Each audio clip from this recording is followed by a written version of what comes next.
Bonsoir mesdames et messieurs, et voici un nouveau débat en direct sur Nile TV International où on va parler sur plusieurs sujets. On va parler bien sûr de la guerre qui sévit au Moyen-Orient, de la trêve fragilisée par l'échec des pourparlers entre l'Iran, les États-Unis et Israël, et bien sûr on va parler de la situation à Gaza et au Liban. Et on commence par le président Abdel Fattah el-Sisi qui a enjoint le gouvernement de soumettre dans les plus brefs délais au Conseil des députés les projets de loi relatifs à la famille égyptienne, musulmane et chrétienne, ainsi que ceux relatifs au fonds de soutien à la famille. Ces projets qui ont été préparés depuis assez longtemps remédient à des problèmes qui découlent des lois déjà existantes en adoptant des solutions radicales qui ont été approuvées par les savants et les spécialistes. L'épouse du président de la République, Mme Intisar el-Sisi, a adressé ses vœux au peuple égyptien à l'occasion de Sham el-Nessim. Elle a écrit sur les réseaux sociaux, je cite, « À l'occasion de Sham el-Nessim, je félicite le peuple égyptien en espérant que cette journée apporte joie et bonheur à tout le monde et que la sécurité et la prospérité règnent toujours sur l'Égypte. » Fin de citation.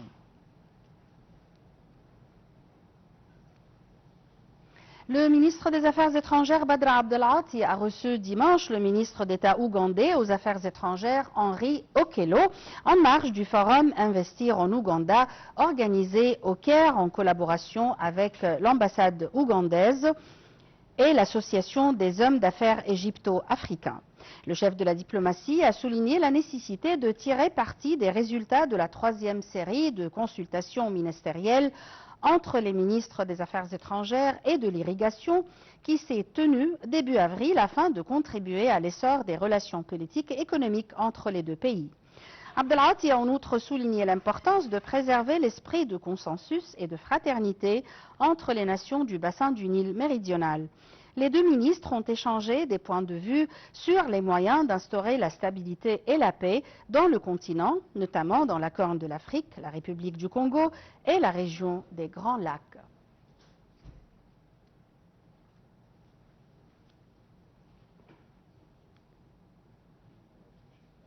Et le Croissant Rouge égyptien a lancé le 175e convoi de Zad el-Izza. Ce convoi comprend nombre de camions transportant plus de 5060 tonnes d'aide humanitaire, des paniers alimentaires et des produits pétroliers destinés à faire fonctionner les hôpitaux dans la bande de Gaza. Ceci intervient dans le cadre des efforts continus du Croissant Rouge comme un mécanisme national pour coordonner les aides vers la bande de Gaza.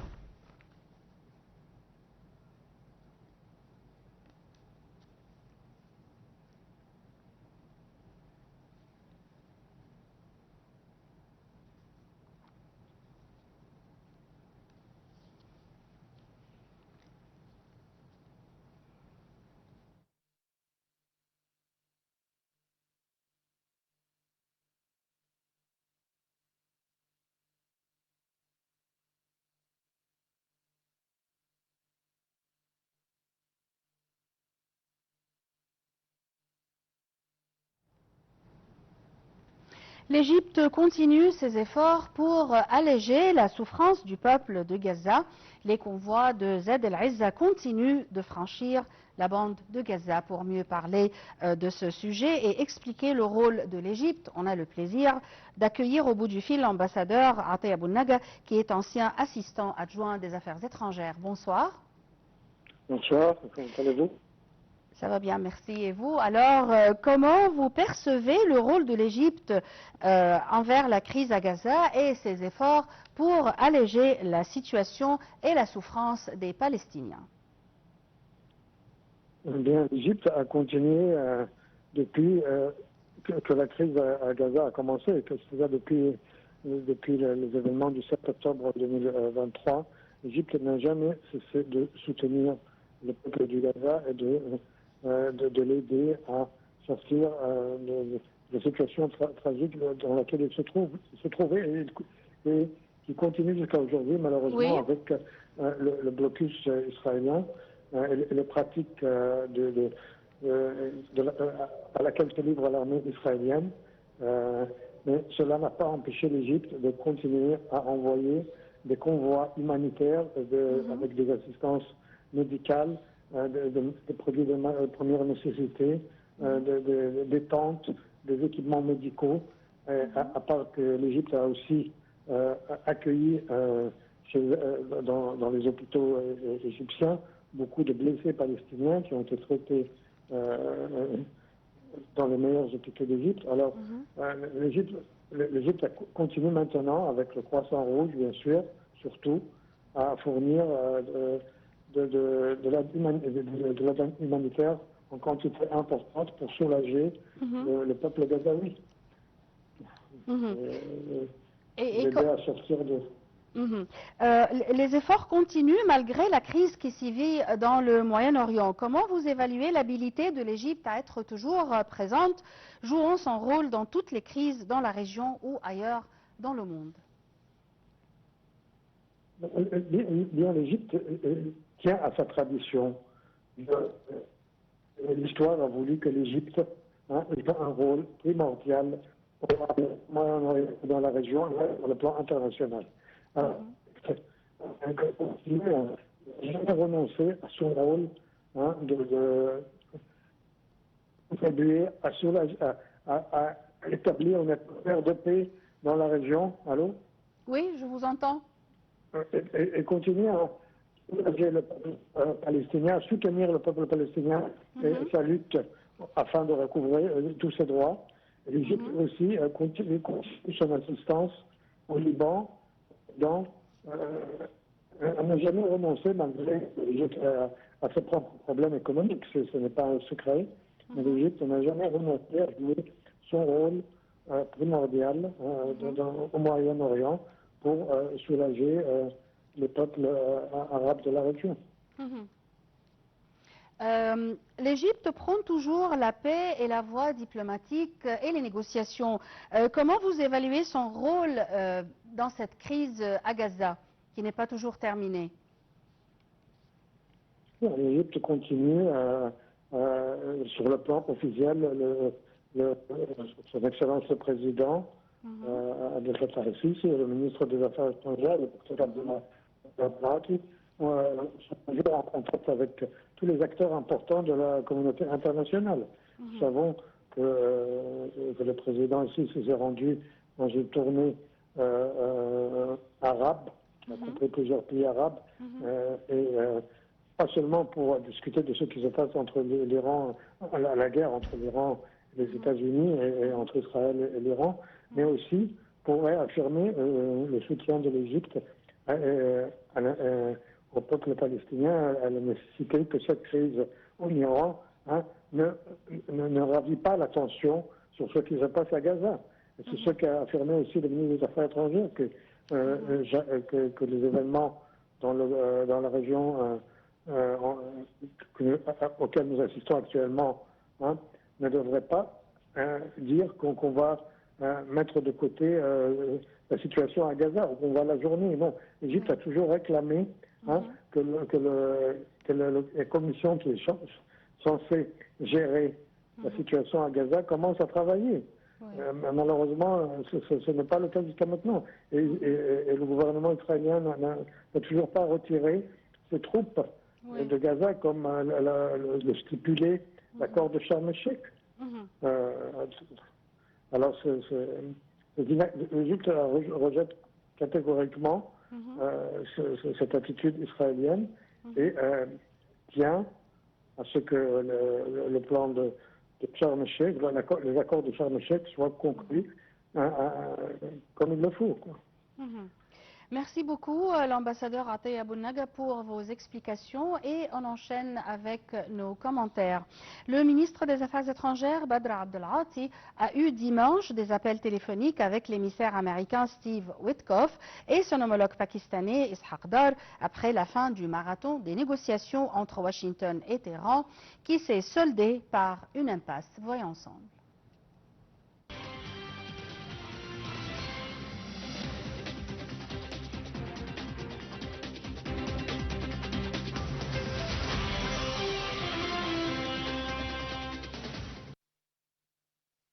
Lors de son appel téléphonique avec l'émissaire américain Steve Witkoff, le chef de la diplomatie égyptienne Badr Abdelghati a souligné l'impératif de privilégier le dialogue et les solutions pacifiques pour préserver la stabilité régionale. De son côté, Witkoff a salué le rôle central du Caire dans le soutien à la sécurité au Moyen-Orient, affirmant que Washington compte sur la poursuite des efforts égyptiens pour apaiser les tensions. Parallèlement, le ministre pakistanais Ishaq Dar, qui avait aussi participé aux négociations indirectes précédant le face-à-face des deux côtés, a informé M. Abdelghati des détails des discussions. Les deux ministres ont insisté sur l'importance de l'axe Le Caire-Islamabad-Ankara pour favoriser une issue négociée, a indiqué le communiqué. Abdelghati a d'ailleurs salué les efforts du Pakistan dans l'accueil de ces négociations de haut niveau. Tous les membres de la délégation des États-Unis ont déjà quitté la capitale pakistanaise, excluant toute poursuite de discussions officieuses dans l'immédiat. Le contexte régional reste marqué par une extrême fragilité depuis le début de la trêve de 2 semaines. Bien que le cessez-le-feu semble tenir pour l'instant, aucune des deux parties, américaine ou iranienne, ne s'est exprimée sur l'avenir de l'accord après le 22 avril.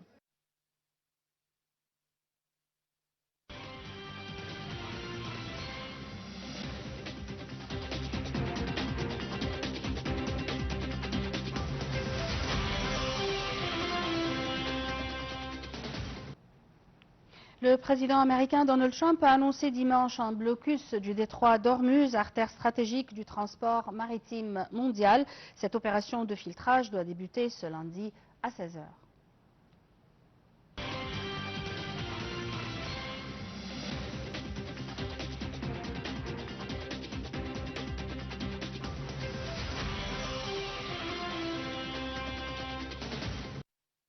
Les États-Unis vont imposer un blocus aux navires entrant et sortant des ports iraniens le 13 avril à 10 h, heure de Washington, a écrit le président américain sur sa plateforme Truth Social.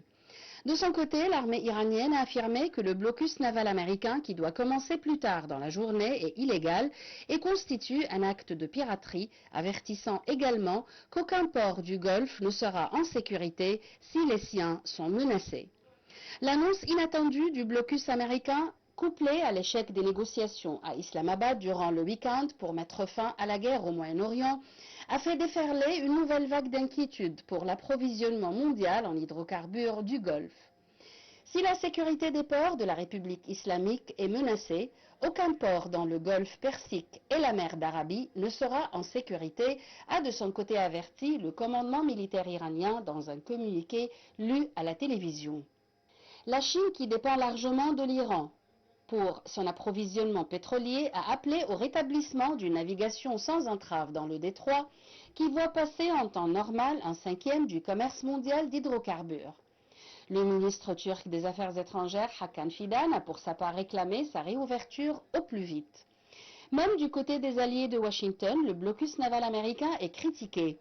Nous ne soutenons pas le blocus, a déclaré le Premier ministre britannique Keir Starmer, tandis que Madrid estime qu'il n'a aucun sens. L'Allemagne, elle, ressentira encore longtemps les conséquences de la guerre au Moyen-Orient, même lorsqu'elle sera terminée, a averti le chancelier Friedrich Merz.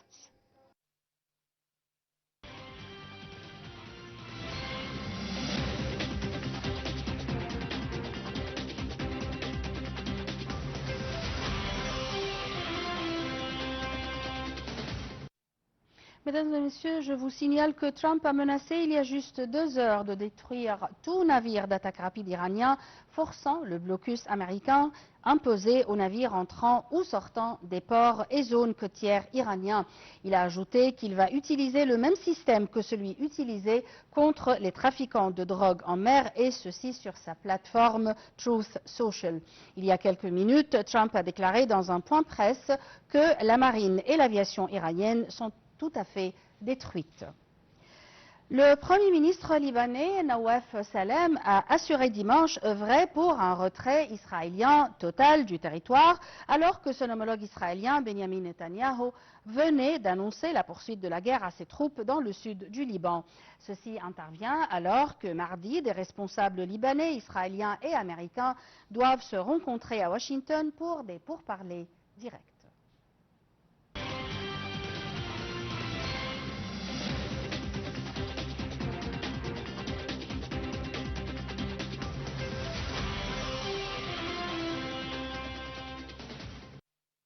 Mardi, des responsables libanais, israéliens et américains doivent se rencontrer à Washington pour des pourparlers directs, une initiative rejetée par le Hezbollah.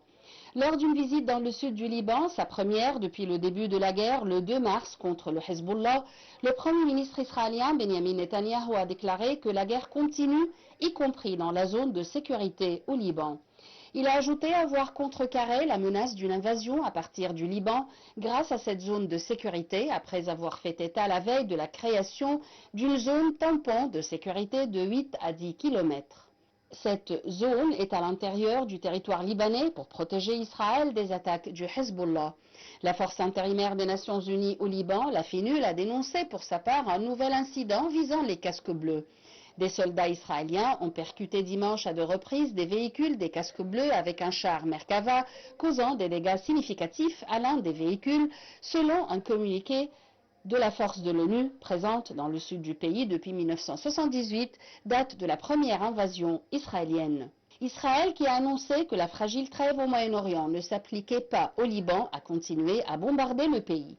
Une trentaine de localités du sud et quelques-unes dans la Bekaa ont été visées dimanche selon l'agence nationale d'information ANI. Une frappe israélienne sur le village de Qana a tué au moins 5 personnes et en a blessé 25. Les frappes israéliennes au Liban ont tué 2055 personnes et plus de 6500 autres blessés depuis le début de la guerre entre le Hezbollah et Israël, a indiqué dimanche le ministère libanais de la Santé.